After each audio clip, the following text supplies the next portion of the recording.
An ordinary morning on Terra, when the world is busy with its usual flow. People go to work, traffic fills the streets, students walk through campuses, and scientists in different observatories run their everyday checks on the sky. At first, there is nothing strange, nothing that hints at what is about to happen. But deep inside a quiet mountain facility, a small team of researchers notices something unusual. A long-distance beacon that normally shows a soft blinking light is completely dark. They think it is a simple malfunction. They try to reset it. They try to reconnect it. Nothing works. Another beacon goes dark. Then another. Within minutes, every beacon designed to listen to signals beyond Terra's star system switches off or becomes silent. It is so sudden and so complete that the scientists freeze in confusion. Machines don't fail like that, not all at once, and not without a trace. Someone attempts to contact a distant satellite relay, but the signal returns with a strange distortion, as if bouncing against an invisible wall. The scientists exchange worried looks, because they have seen something like this only once before, buried deep inside old classified files. They alert higher authorities immediately. Messages start traveling through coded channels. In secret bunkers and secure government rooms, alarms are triggered without a single sound reaching the public. Terra's leadership receives the news, and slowly, the truth begins to form. Something has cut the planet off from the stars. The officials do not release the information to the public. Not yet. They know how quickly fear can spread. They know how quickly panic can take over the streets, the news channels, and the entire world. Instead, they form an emergency council. This council includes military commanders, old researchers who once worked on deep space projects, communication specialists, and a few historians who study forgotten encounters with the outside galaxy. The council meets under strict silence. No recordings, no phones, no outsiders. At the first meeting, confusion fills the room.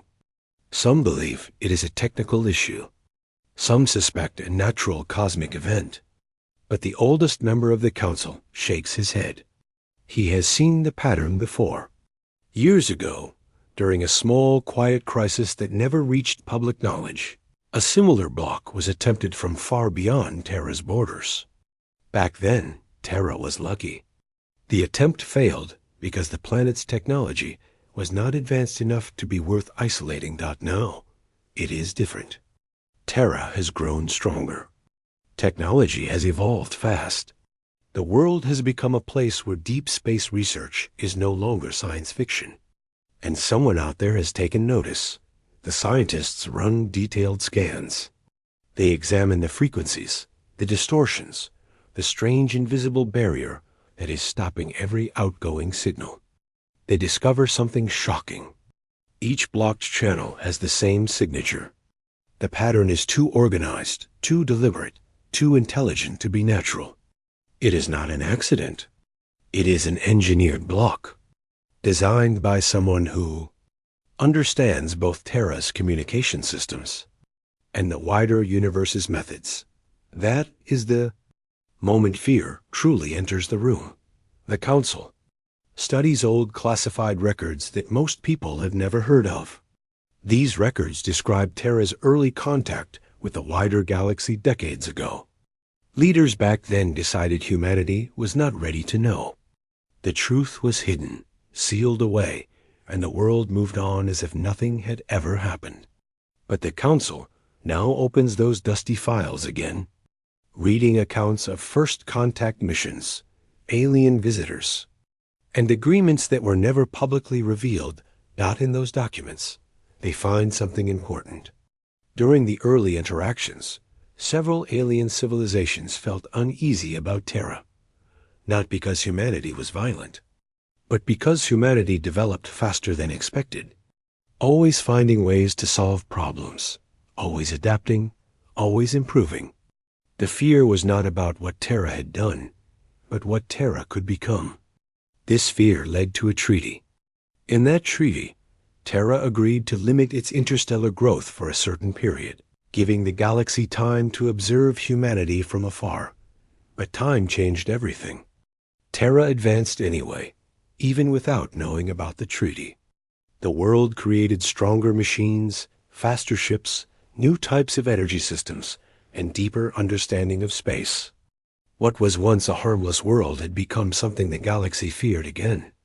And now, with this block surrounding the planet, the Council realizes that the old fear has returned. The Council then begins discussing possibilities. Could someone be preparing to invade? Could someone be trying to control Terra? Or is this simply a warning, a reminder that Terra is watched and judged? The more they talk, the more they realize the truth. This is not a simple warning. This is containment. Terra is being isolated like a dangerous force. To confirm this, the scientists try sending simple, low-power messages into deep space. Messages that should pass easily. But every single one is reflected back, twisted, scrambled, and stripped of meaning. It is as if an invisible cage surrounds the planet, reaching from the upper atmosphere to the deep black of space. Meanwhile, the public carries on with daily life. People post on the internet. News channels talk about politics, entertainment, and weather. No one knows the world has been cut off from the stars. No one knows Terra is alone in the dark. But strange signs begin to appear. GPS satellites behave oddly. Space agencies report anomalies, but describe them as routine technical issues. Amateur astronomers capture pictures of strange flickers at the edge of the sky, but think it's just cosmic dust. Only the highest leaders know the truth. Inside the Council, tension builds. They analyze energy readings from the block. They calculate the scale of technology needed to create such a barrier. What they find is startling. The block is not new. It has been building for months, even years, slowly tightening around Terra without anyone noticing. It was done quietly, piece by piece, until one day it clicked into place like a trap closing. The Council's fear deepens. Someone planned this. Someone waited. Someone watched Terra long enough to know the perfect moment to strike. The question is who? And why now? Some believe it is the same alien coalition from the old records, returning to enforce a stronger version of the treaty. Others think it is a new group entirely, one that saw Terra's progress and reacted with fear. No one knows for certain. A general finally speaks up. If the block is meant to weaken Terra, then it is not the final move. It is the first step, and first steps usually lead to bigger actions. That thought chills everyone in the room. The Council orders surveillance of the solar rim, the distant border where the star system meets the void. They use whatever long-range sensors still function under the block. Days pass. The public continues its normal life. But inside the Council chambers, the mood grows heavier. Then the first sign appears. At the far edge of the system, tiny shadows move against the light of distant stars. They are faint, almost invisible. But they are there. Unknown objects holding position just outside normal detection range.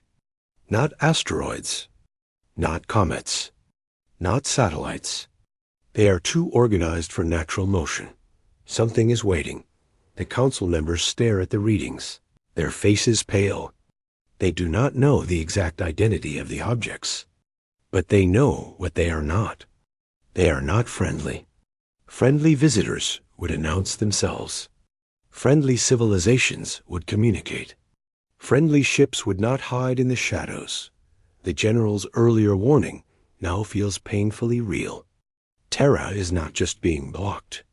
Terra is being prepared for something. The scientists examine the objects' positions. They form a pattern, a formation like observers, or perhaps scouts, spread out in a way that suggests careful planning. They are watching. They are waiting. Inside the Council room, the silence becomes overwhelming. Terra's leaders stand at a crossroads. They know they cannot wait forever. They cannot sit and hope the block disappears. They cannot rely on diplomacy with civilizations that refuse to show themselves. And they cannot risk being caught unprepared. The Council begins searching through old secrets projects buried for decades, technology never completed, and defensive ideas once considered too extreme. Behind locked doors and digital vaults, they rediscover something powerful, something forgotten by most of the world. A project built long ago. A project designed for the worst-case scenario. A project that was never meant to be activated unless Terra faced a threat that could end its future. That project will become their answer. Terra has been blocked from the stars. But Terra will not stay silent. Not now. Not when the shadows at the edge of the system begin to move. And as the Council prepares for what comes next, one truth becomes clear. The ones who blocked Terra thought humanity would stay quiet. They thought humanity would panic or weaken. They were wrong. Something ancient and powerful waits. Beneath the planet's surface, something the Council is about to wake up. Dim underground chamber where the Emergency Council gathers again. The atmosphere feels even heavier than before. Everyone knows Terra is isolated from the stars, but now they face a deeper truth, one hidden for decades. The old classified files lie open on the long metal table, filled with faded reports, encrypted records, and handwritten notes from people who witnessed things no one else ever knew. These files speak of Terra's first events with the broader galaxy. Events that most of humanity never learned about. The oldest member of the Council, a quiet historian with gray hair and steady eyes, explains what happened long ago. He tells them Terra had actually reached out to the stars much earlier than the public was told. Early scientists, explorers, and diplomats had tried to make peaceful contact with any intelligent life that might exist beyond the solar rim. Surprisingly, they succeeded. And that success changed history, just not in the way people expected at first. The encounters were simple. A few distant signals, faint lights, unfamiliar patterns. Then came a more direct exchange, a moment when Terra realized it was not alone. But what truly shocked the early leaders was not the existence of other life. It was how those distant civilizations reacted to humanity.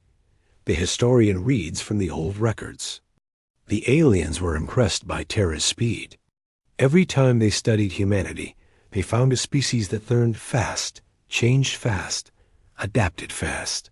They saw how humans built machines, how they solved problems, how they refused to stay weak for long. Instead of reassuring them, it frightened them. They worried that in a few centuries, Terra might catch up to civilizations that had existed for thousands of years. So they made an agreement. It wasn't forced by war, but by fear. The alien coalition offered Terra access to limited knowledge in exchange for one thing: slow down. Do not expand too fast. Do not explore too far. Stay within your own star system until the galaxy can understand you better. Terra's leaders at the time accepted the deal. They believed it was safer to stay small, especially when facing civilizations far older and far more advanced. The agreement was hidden from the public because they feared people would panic or demand answers. So the whole truth was sealed away. Generations passed, and only a handful of individuals ever knew. Now the Council sees what the historian has been trying to warn them about. The block surrounding Terra today is not random. It has the same energy signature as the old contact technology described in the early files. Someone is using methods similar to those ancient civilizations, but on a scale far stronger than anything recorded before. It feels like the treaty being enforced again, but harsher, tighter, and without warning. The scientists in the room argue back and forth. Some say the galaxy is simply taking precautions. Others believe something bigger is happening, something beyond the old agreement. What scares them most is the idea that the outside world sees Terra as a threat again. Terra has grown too advanced, too fast, And someone decided the best way to control that growth is by cutting it off entirely. The council takes a short break. Some step outside the chamber and walk through the cold hallways of the underground bunker, trying to steady their thoughts. The weight of the truth is crushing. Terra thought it was alone, but now people realize it was being watched for years. The block is not just a barrier. It is a message. When the council gathers again, they start discussing the hidden veterans who were part of the first contact teams. Many of them are old now, living quiet lives, long forgotten by the agencies that once needed them. But the council decides to locate them. If anyone understands what the galaxy wants, it is those who saw it firsthand. Teams are sent quietly across Terra to bring those veterans back to secure locations. They come from different places, small towns, silent farms, research centers, and retired life. They arrive one by one, confused but willing to help once they learn what is happening. They share memories that no modern scientist has ever heard. One veteran describes the first meeting with an alien envoy. The envoy didn't threaten them, but the fear was clear in its behavior. It spoke about how dangerous rapid development could be. It warned them gently, carefully, as if speaking to someone holding unpredictable power. Another veteran tells a story about the final days of the agreement. The alien coalition left with a message. "We will watch from the distance." It sounded calm, but the meaning was obvious. Humanity had been placed under quiet observation. Any sign of dangerous evolution would bring consequences. That promise echoes in the council chamber now. The scientists begin to piece together the timeline. Terra's technological growth has jumped dramatically in the past 30 years. New engines, new satellites, new research into faster travel and deeper space. Even though no public interstellar program existed, the progress was enough to alarm anyone watching. And what happens when a species breaks the limits of an old treaty without even knowing the treaty still existed? The block is an answer. The aliens did not come to negotiate. They did not send a message. They simply decided to close Terra's sky and cut it off from the rest of the universe. The council debates what to do next. Some argue they should attempt communication through every channel possible, using old protocols found in classified files. Others insist it will not work because the block is too deep. The historian reminds them of something important. When the aliens first contacted Terra decades ago, they made it clear that once they act, they do not expect negotiation. They expect compliance. But Terra cannot comply with something it never knew about. As day turns into night, the council continues discussing options. One scientist suggests sending a physical probe beyond the block, using a hidden launch point in the far deserts. It might slip through undetected. The idea sparks hope, and the council approves it immediately. A small team assembles in the shadows, loading a sleek metal probe onto a camouflaged launch rail. They wait for a quiet window with no satellite coverage. The launch happens silently under the night sky. The probe shoots upward, disappearing into the darkness. The team watches screens nervously as the probe climbs higher and higher. It passes through the atmosphere. It reaches the edge of the block. Then it stops, not physically, but its data stream becomes scrambled. The probe's sensors start returning impossible readings, as if space itself is being twisted around it. Then, piece by piece, the probe's signal dissolves. It vanishes. Not destroyed, not damaged, just erased like it never existed. The team stands frozen. They know what this means. The block is not just a barrier. It is a filter that allows nothing, absolutely nothing, to leave Terra's space. The council receives the update. The silence in the room is painful.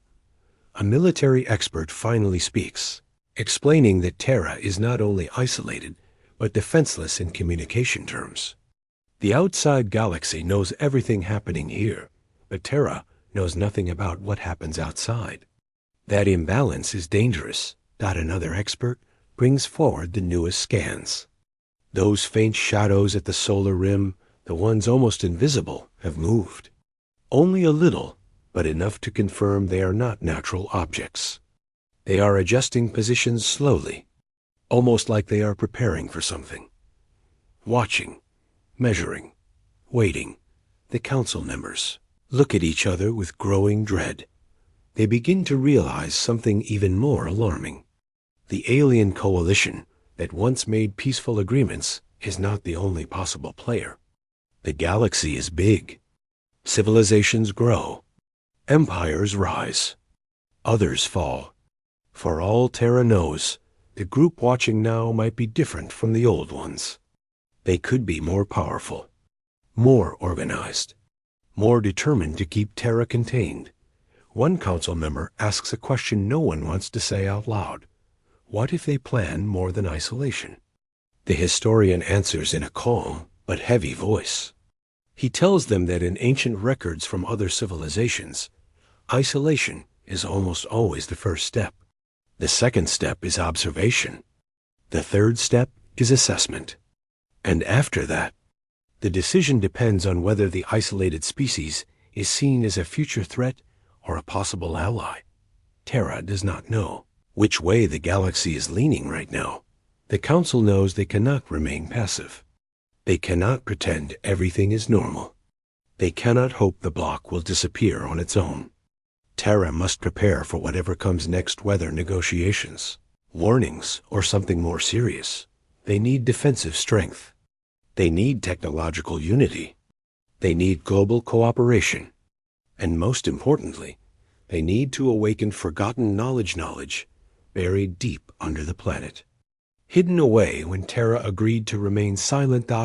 It is during the final moments of the meeting that one scientist recalls a project thought lost forever. A project so secret, so deeply buried, that even the council files barely mention it. It was created during the early contact years, designed as a last defense in case the treaty was ever broken or forced upon Terra. This project was meant to be a shield, a guardian, and if needed, something far more powerful. No one spoke its name for decades. No one dared. But now, with Terra surrounded, watched, and cut from the stars, the scientist whispers the name again. A hidden system deep beneath Terra's soil. A system built to protect the planet if the galaxy ever turned against it. A system the Council may soon need to activate. Deep beneath the surface of Terra, far below the ground where anyone would ever think to look, the Emergency Council has moved from their usual chamber to a different facility, one most of them did not even know existed until today. The air is cold, the walls are thick, and each hallway is protected by old security systems that hum softly as the group passes. Dust covers many corners, showing no one has walked these paths in years. It feels like a place built for a future that never came, or for a danger no one ever hoped to face. The scientist who mentioned the forgotten project leads the group. He walks slowly, almost as if the memories of this place are heavier than his steps. He explains how the project began long ago, right after Terra made the secret agreement with the alien coalition. Even though Terra promised to limit its progress, not everyone trusted the galaxy. Some leaders felt that a backup plan was necessary, something powerful enough to protect Terra if the aliens ever broke their promise or tried to control humanity. That backup plan became a classified program known quietly as Ares Initiative, though most members of the Council call it by its old nickname, the God of War, not because it was made to attack, but because it was built as a final guardian, a force to awaken only if Terra faced a threat too great to handle, but no one expected it would ever be needed. The program was shut down after the first contact era ended, and most of the world simply forgot it existed. Only a handful of people kept the memory alive, passing the knowledge through sealed files and encrypted databanks. Now, for the first time in decades, the Council is walking toward those forgotten doors. They reach a long platform covered with steel plates. The scientist pauses, takes a deep breath, and activates an old keypad. For a moment, nothing happens. Then a deep, slow vibration rises from the metal floor. The plates shift, unlocking themselves, and a massive circular door slides open with a groaning sound that echoes through the entire chamber. Behind the door, a dark tunnel leads downward. Lights flicker on, one after another, guiding the council inside. As they descend, they see old machines, dusty control panels, and forgotten computers. Some still glow with faint lights, running on emergency power that survived all these years. Others are covered in sheets like sleeping giants waiting for orders. The scientist explains that the Ares initiative was built in several layers. The first layer is information, hidden files, research logs, and theories about interstellar defense. The second layer is infrastructure, the massive underground hangars and manufacturing lines, designed to build technology far beyond Terra's public capabilities at the time. And the final layer, the most important one, is the Ares core itself. The council enters a wide chamber, shaped like an enormous dome, with walls rising high above them. At the center rests a gigantic circular device surrounded by multiple metal rings. Parts of it glow faintly, reacting to the movement of the people entering the room. The Ares core may have slept for years, but it still senses motion, heat, and energy around it. The military officials in the group stare at it in awe. The Ares core is unlike anything made by human hands in recent decades. It feels almost alive. The scientist explains that it was built using early alien knowledge Terra was allowed to study during the first contact era. Not weapons, but principles, energy manipulation, gravitic engineering, structural physics on a near-perfect scale. Terra used that knowledge carefully, not wanting to break the agreement. But still, the Ares initiative was created quietly. Out of fear and determination, the council begins reviewing the old documents found in the core's control center. The details are overwhelming. Terra had once created prototypes for orbiting platforms capable of releasing massive protective shields, not to destroy, but to block attacks from outside. They designed autonomous defense units meant to distract or slow down hostile forces. They planned new propulsion systems that could carry ships farther and faster than any public engine ever created. Quietly, behind the world's back, humanity had prepared for a possible future conflict. But most of these systems were never completed. The treaty, plus pressure from international groups, eventually shut the program down. The Ares core was sealed, with only a tiny power source left running to preserve its internal data. The council now stands before something incomplete, something powerful, and something waiting for direction. A discussion begins. Some council members argue that waking the Ares core could be seen as a threat by the alien forces watching from the solar rim. Others say it is already too late to worry about that. Terra is isolated, blocked, and surrounded by unknown shadows. They cannot rely on hope or luck. They need a way to defend themselves, and the Ares initiative is the only tool powerful enough to help them. The debate grows intense. One researcher suggests partial activation, meaning they only wake the diagnostic systems. Another military official insists on full activation because partial measures might not break through the block in time if an attack happens. The historian reminds them that the Ares initiative was built during a time of fear, and rushing into its activation could be dangerous. While the council argues, the scanning teams continue monitoring the distant shadows at the edge of the solar rim. Reports arrive showing the objects have moved again slowly, quietly, but closer. They are not attacking yet, but they are positioning with intention. Every hour brings them a little closer to Terra. When the council sees those new readings, the argument ends. The decision is unanimous. They must activate the Ares core. The activation process is not simple. The room fills with soft vibrations as the scientists begin entering old codes into the control panels.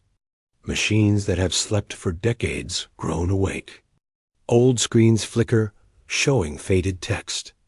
Warning alarms blink softly, reminding users of the power and danger stored in the core systems.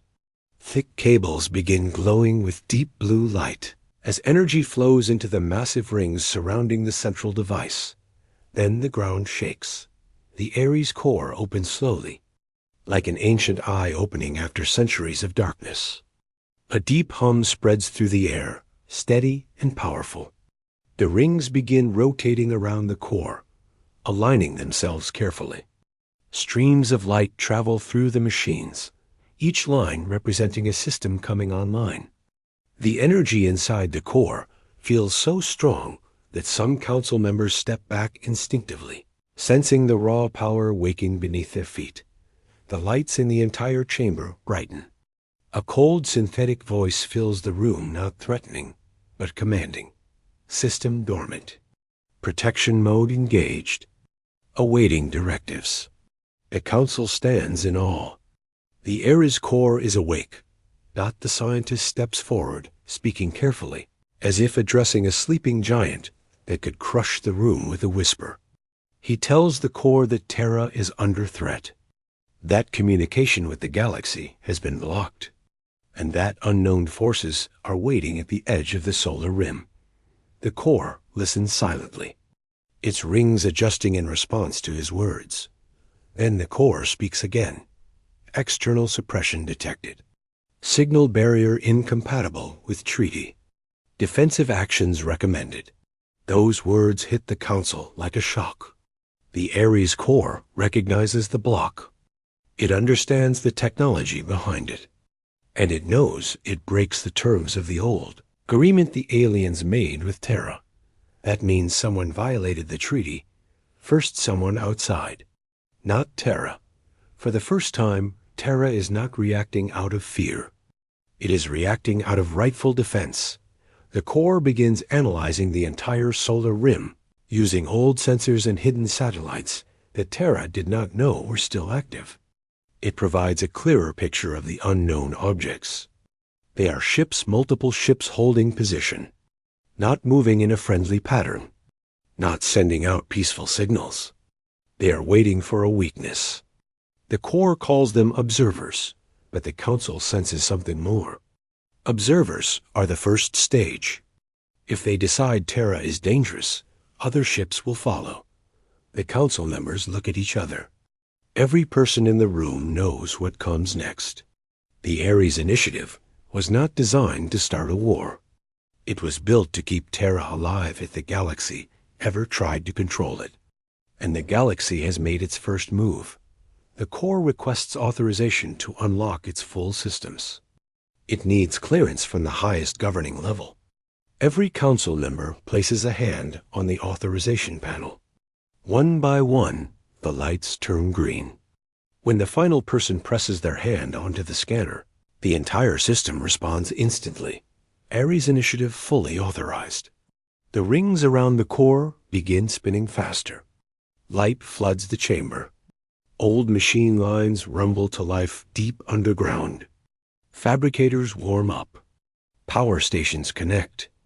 And for the first time in decades, Terra's most powerful defense system begins preparing for the possibility of a conflict it never asked for. The council stands quietly, watching the Ares core awaken its network. They feel a mix of fear and hope. They do not want war. They do not want conflict. But they will not allow Terra to be trapped, isolated, or threatened. Continued the moment that changed everything on Terra. The chamber where the awakening took place no longer felt like a silent tomb. It felt alive, like the air itself was waiting for something. The people standing around the crystal structure were still shaken, trying to understand what they had witnessed. None of them had ever seen ancient human tech work in such a strange, almost mystical way. It was clear that they had activated something far beyond their understanding. But the bigger question was what exactly they had awakened. That the huge shape inside the crystal chamber did not move at first. It just stood there like a statue carved out of light. But everyone could feel that it was aware. The air pressure in the room shifted. Small particles of dust rose from the floor, even without wind. It was as if an invisible force was pushing outward from the figure.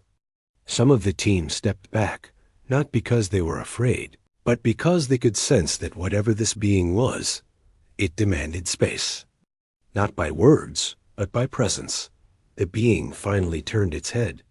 It moved slowly, almost like someone waking up from a long dream. Its body was shaped like a human, but its proportions were smoother, brighter, and more balanced. No metal, no armor, just a glowing form that looked both peaceful and powerful at the same time. It had no face, yet everyone in the room felt as if it was looking straight into them. Not at their bodies, but deeper, as if it saw every memory and every fear inside them. One of the elders in the room whispered something under their breath. Something like guardian, but not loud enough for others to hear clearly. The word matched the energy in the room so perfectly that even the silence felt like it agreed. The being took one step forward.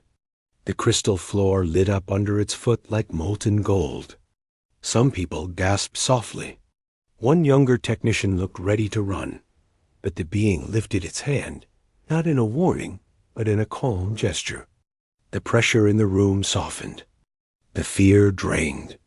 Everyone felt suddenly grounded, almost comforted. Then a sound filled the air. It wasn't a voice in the normal sense.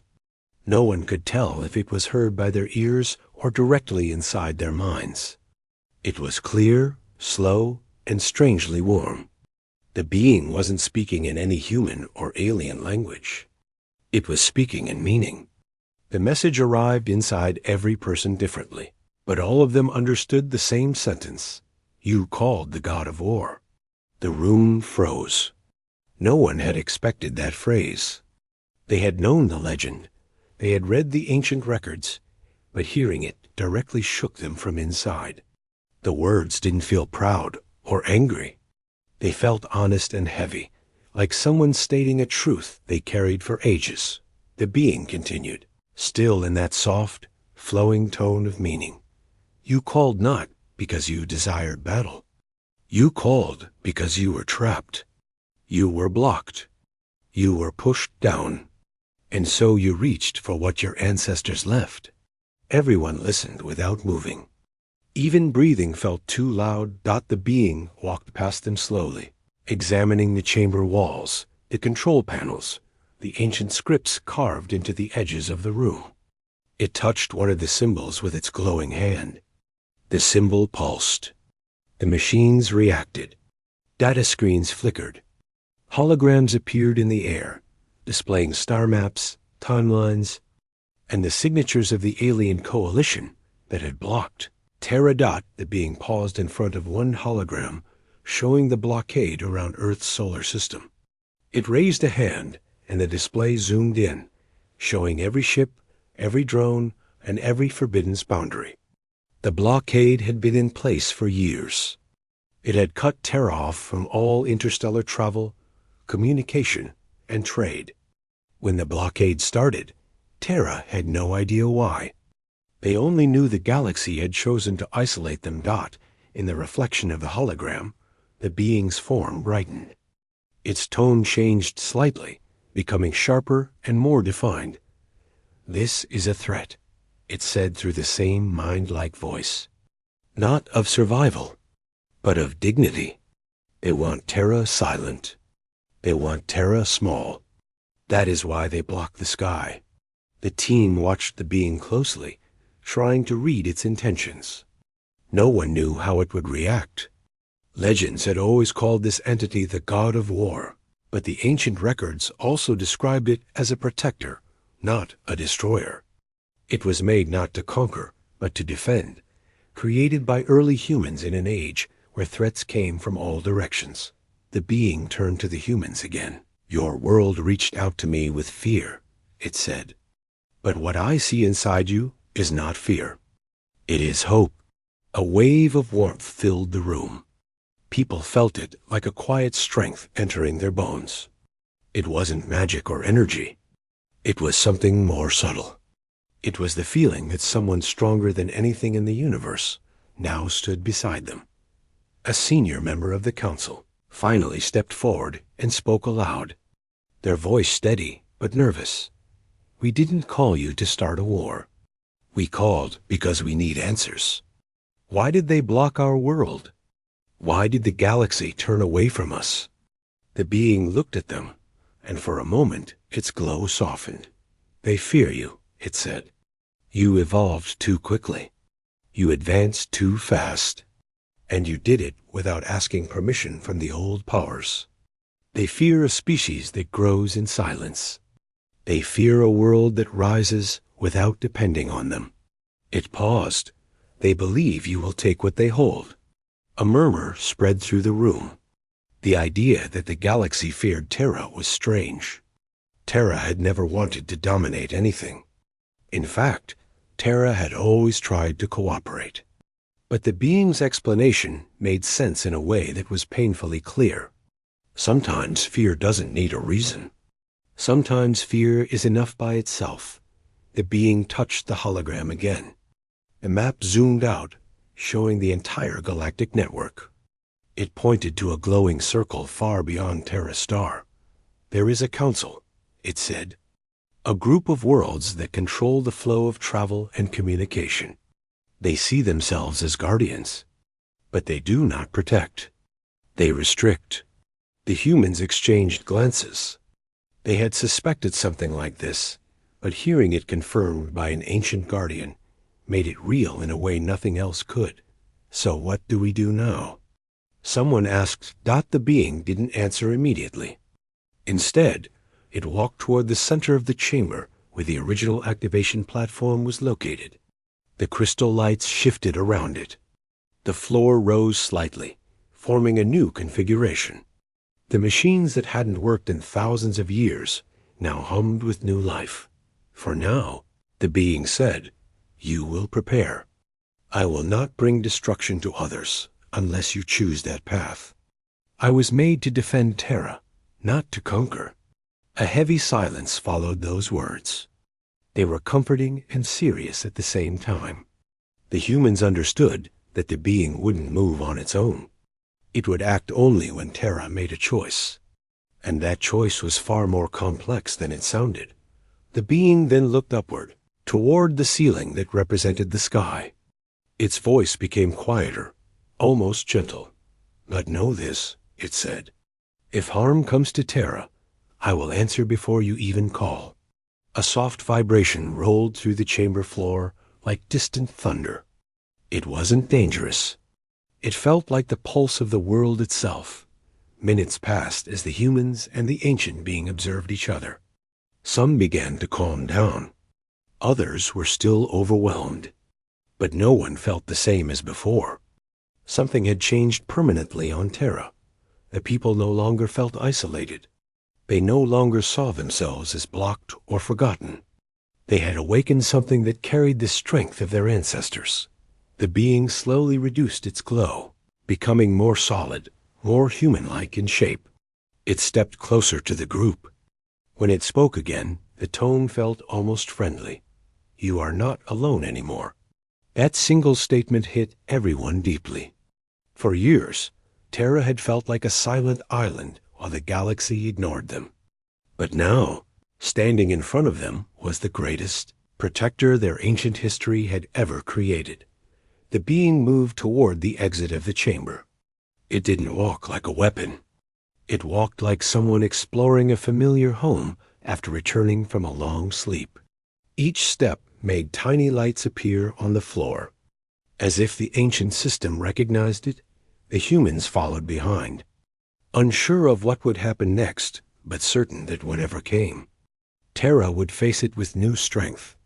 When they reached the outside of the chamber, the sky above was changing color as the sun slowly set. The world looked peaceful, unaware that a new chapter in history had just begun deep underground. The being looked at the horizon. Its voice echoed like a whisper carried by the wind. the stars will hear Terra speak again. And with that, the god of war took its first step into the modern world, ready to stand with humanity not as a conqueror, but as a shield. Quiet morning on Terra, but beneath that calm surface, everything had already changed. The ancient being, the one people now whispered about as the guardian or the god of war, had walked out of the old chamber and into the modern world. It did not come out as a threat. It came out like someone who wanted to understand the world it had been awakened to. For the first time in many years, the people of Terra felt a strange mixture of hope and pressure. They were no longer alone, but now they carried something far greater, the responsibility of what to do next. The Guardian stood on a ridge, overlooking the valley where the research center was built. Sunlight touched its glowing form gently. The glow had softened since it woke up, becoming less intense and more like a warm light instead of a shining flare. From a distance, someone could mistake it for a person standing calmly, watching the world wake up. A small group from the team approached the Guardian carefully. They were still unsure how to talk to it directly, but they knew they had to. Earth Terra was blocked from the stars. They needed a plan. They needed to know what came next. The Guardian turned toward them before they even spoke. It did not smile. It had no face, but its presence felt welcoming. One of the elders stepped forward and spoke gently. "We want to understand what happens now. You said Terra is not alone anymore. But what does that mean for us?" The Guardian looked at the sky for a long moment before answering. Its voice appeared inside their minds again, calm and steady. "It means you will no longer stand in silence. The galaxy has chosen to block Terra, but they cannot stop your spirit. They cannot bury your voice. You have awakened your protector, not to fight for revenge, but to help you rise." The words carried a weight that made the group feel grounded. Nobody wanted conflict.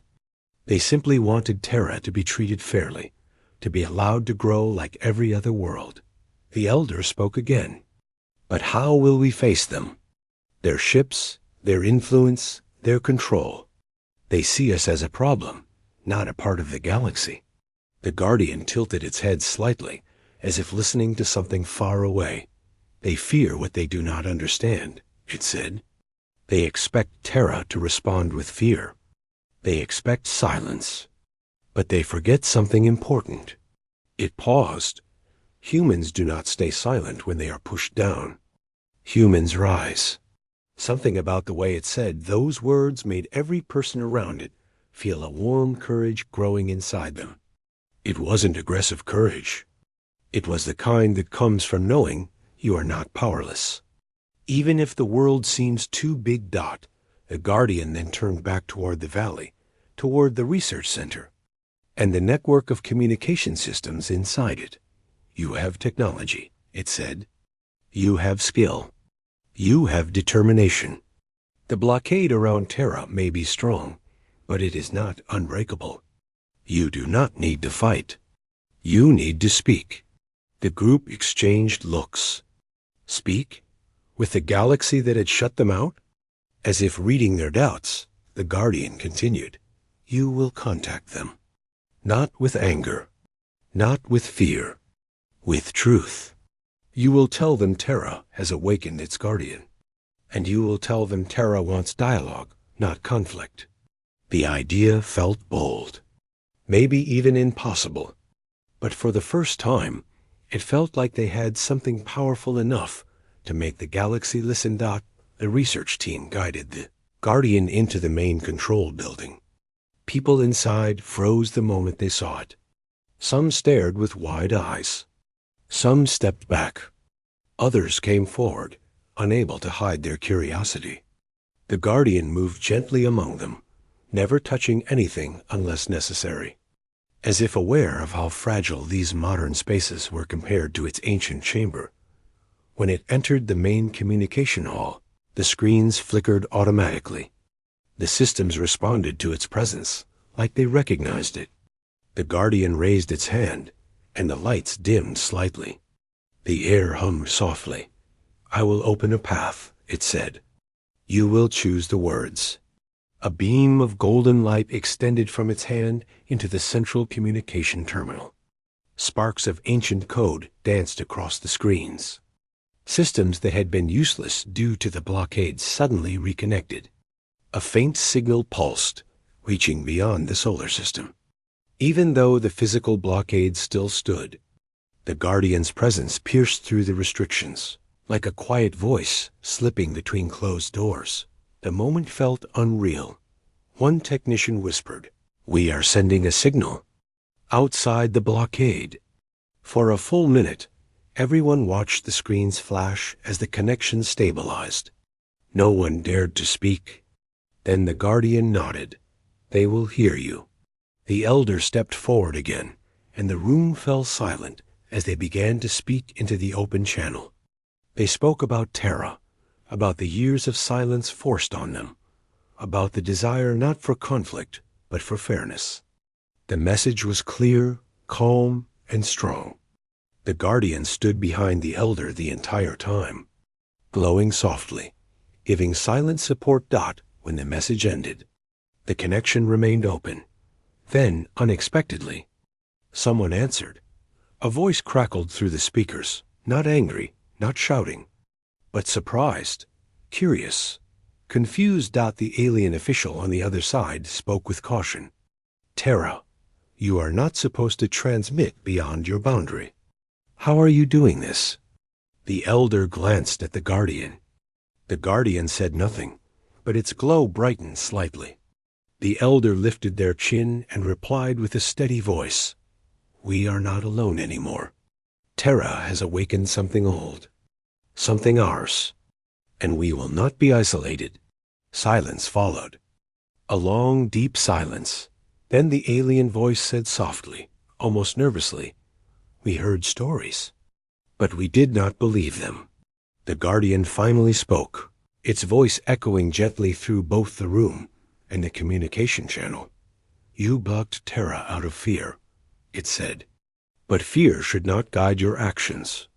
Terra seeks peace. Terra seeks respect. We stand together, not to fight, but to be heard." There was no threat in its voice. There was no anger, just certainty.